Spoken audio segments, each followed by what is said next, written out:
کی توجہ فرمائیے گا، ایک بندہ وہ بھی تھا سال ہا سال تک خدمت حدیث کی، جب پتہ چلا نا کہ شاگرد میرے تیار ہو گئے ہیں، اب میری پڑھانے کی ضرورت نہیں،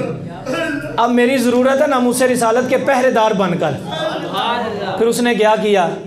حدیث پڑھانا چھوڑ دی، پھر شہر شہر جا کر کریا جا کر، پہلے تو کتاب کا درس ہوتا تھا بخاری کا، چند شاگرد آگے بیٹھے ہوتے تھے، پھر جب یہ گھر سے نکلا، اپنی مسند سے باہر نکلا، گلی گلی کوچے کوچے شہر شہر گئے، اور وہاں پر جا کر کیا کہا کہ یا رسول اللہ صلی اللہ علیہ وسلم، پہلے چند شاگرد آگے بیٹھے ہوتے تھے، اب جب وہ جلسے کرتا لاکھوں لوگ آگے بیٹھے ہوتے تھے، وہ ایک ہی صدا لگتے تھے، یا رسول اللہ صلی اللہ علیہ وسلم ہم سب آپ پر فدا ہونے کے لیے تیار ہیں، لبیک یا رسول اللہ کا نعرہ ایسا دیا کہ الحمدللہ اس سے پہلے پوری دنیا اس کسی نعرے پر جمع نہیں ہوئی،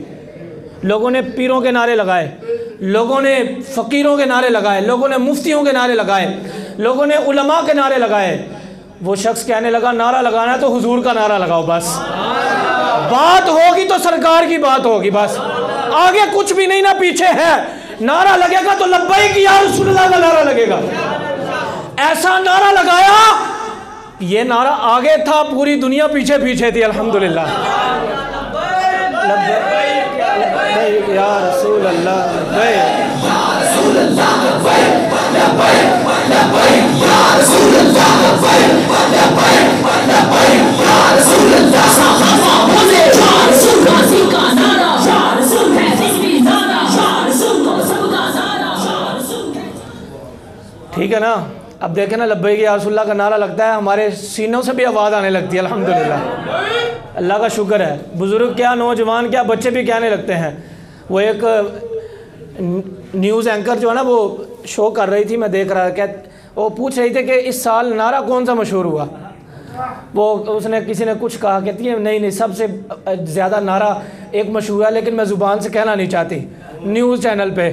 کیونکہ اس کی زبان سے یہ جو الفاظ نکل رہے تھے اس کے پیچھے یہی تھا لبیک یا رسول اللہ، گلی کوچے بازار میں اگر ایک نعرہ لگتا ہے تو وہ لبیک یا رسول اللہ کا لگتا ہے، الحمدللہ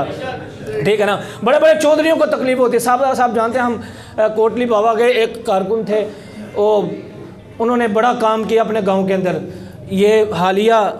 احتجاج میں اس کارکن کو گولی بھی لگی، اللہ اس کو صحت و عافیت عطا فرمائے، وہ ہم تھانے گئے، اس کے اوپر پرچہ ہو گیا، وہ چودھری نے پرچہ کرایا تھا اپنے بھتیجے کو گولی مار کے۔ مختصر یہ کہ 2-3 جو ہے نا انکوائریوں کے بعد پتہ چلا کہ چودھری صاحب کو شکایت یہ ہے کہ یہ لبیک یا رسول اللہ کا نعرہ لگاتے ہیں، تو ہم دیکھ کر حیران ہو گئے کہ چودھری کو اور کوئی تکلیف نہیں، یار حضور کا نعرہ لگاتے ہیں نا، تیرا نعرہ بند ہو گیا تمہیں کیا ہوا، مولوی صاحب تم کیوں پریشان ہوتے تمہارا نعرہ بند ہو گیا، مفتی صاحب تم کیوں پریشان ہوتے تمہارا نعرہ بند ہو گیا، یار حضور کا نعرہ لگتا ہے، رب نے حضور کے نعرے کے صدقے تمہیں عزت عطا فرمانی ہے، ٹھیک ہے نا۔ یہاں پر میں باتیں بہت کرنا چاہتا ہوں لیکن یہاں پر کہنا چاہتا ہوں وہ کون شخص تھا، وہ شیخ الحدیث، وہ تفسیر بھی تھا الحمدللہ، وہ استاد العلماء بھی تھا، اور پاؤں سے معذور بھی تھا، ٹھیک ہے نا۔ پاؤں سے معذور بندے کو لوگ صدقہ دیا کرتے ہیں، لیکن جب وہ زبان سے بولتا تھا تو قرآن پڑھتا تھا،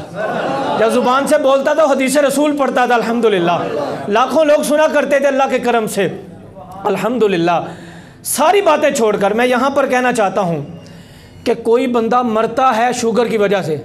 اور یہ کہتا ہے مجھے شوگر اپنی اولاد کی وجہ سے ہو گئی، اور کوئی مرتا ہے کینسر کی وجہ سے، اور کوئی مرتا ہے دیگر بیماریوں کی وجہ سے۔ جب بیماریاں ہوتی ہیں لوگ کہتے ہیں اولاد کی وجہ سے ہو گئی، کاروبار نہیں تھا، بندہ پریشان ہو گیا، چٹے والے اس لیے آئے نے کہ اولاد نے تنگ کر دیتا ہے۔ لیکن یہاں پر میں خلاصہ عرض کرنا چاہتا ہوں، خادم حسین رضوی اگر دنیا سے گیا نا تو جلن دل میں یہ تھی کہ گستاخان رسول زندہ ہے اور خادم حسین جو ہے نا وہ بھی زندہ، اور وہ کچھ کر نہیں سکتا۔ اسی جلن کے اندر رب تعالیٰ نے دنیا سے اٹھا لیا اور وہ دنیا سے پردہ کر گئے۔ کوئی بے شمار آپ کہتے ہیں یہ کیسے ہو سکتا ہے؟ میں مختصر واقعہ عرض کرتا ہوں، بات